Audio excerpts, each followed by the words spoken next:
In this video, we take a look at Intarsia knitting. Stay with me and I'll show you how.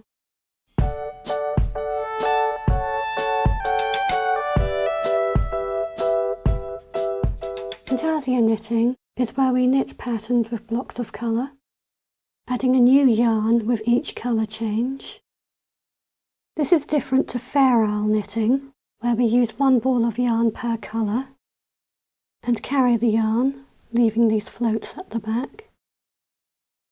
With Intarsia knitting there's no floats, and we just change the colour by twisting the yarns around each other. So let's get started. This method of colour work uses shorter lengths of yarn. As we're not carrying the yarn, we add a new length of yarn with each colour change. It's easier to work off of bobbins. We can make these bobbins by winding our shorter lengths of yarn around some cardboard. You can find charts online. They're just like the patterns you can find for fair isle knitting, or you can draw out your own like I've done here. For this demonstration we're just going to do this simple 2-colour pattern. We need to add a new bobbin with each colour change. So in this first row we will have 3 bobbins, one in the main colour, one in the accent colour and another for the main colour. And we can work back and forth using the yarn from the bobbins from the row below. This can work with square or diagonal patterns. If the row up has 1, maybe 2 stitches apart. If the next row has 3 or more stitches apart, you will have to use a new bobbin. Otherwise you'll just end up with a long float, which is what we're avoiding with this stitch. And every time there's a colour change, we need to add a new bobbin, even if it's just 1 stitch, so we can carry that new colour change up to the next row. Each square of the pattern represents 1 stitch. We will follow it one way for the knit row and the opposite way for the purl row. I've knitted the first 4 rows of this pattern and we'll pick up the demonstration from row 5.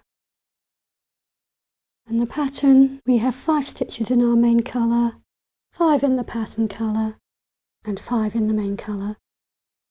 But we're actually going to stop knitting 1 stitch before our colour change so we can lock in our new colour. So we knit 4 stitches.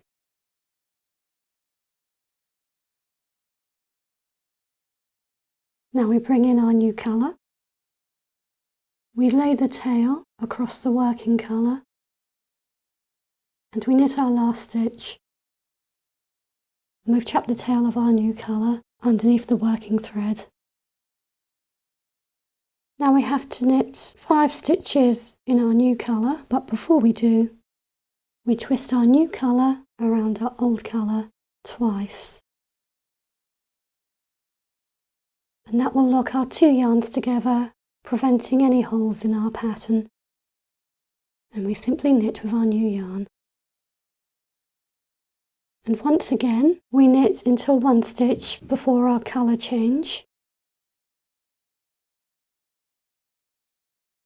We bring in our next colour, place the tail over the working yarn and knit the final stitch. The tail of our new yarn is trapped underneath the old yarn, and before we knit with our new yarn, we twist it around the old yarn twice, locking the 2 yarns together and preventing any holes in our pattern.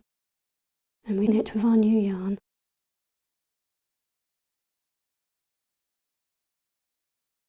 And we're ready to knit our next row, which is on the purl side. This row we have 4 stitches in our main colour, 7 in the pattern colour and 4 in the main colour. We purl our 4 stitches in the main colour.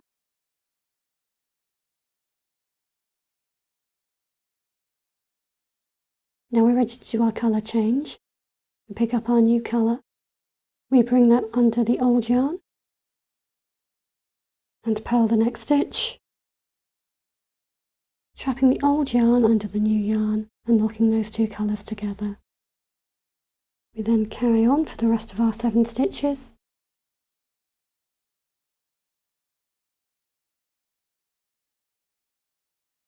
Now we're ready for our new colour. Pick up the working yarn from the row below, bring that under the old colour to lock it in place, and purl our last 4 stitches. And we carry on following our pattern, making our colour changes, bringing in new bobbins as we need to, until we complete our pattern. Now we've finished the last row of our pattern and we want to finish off.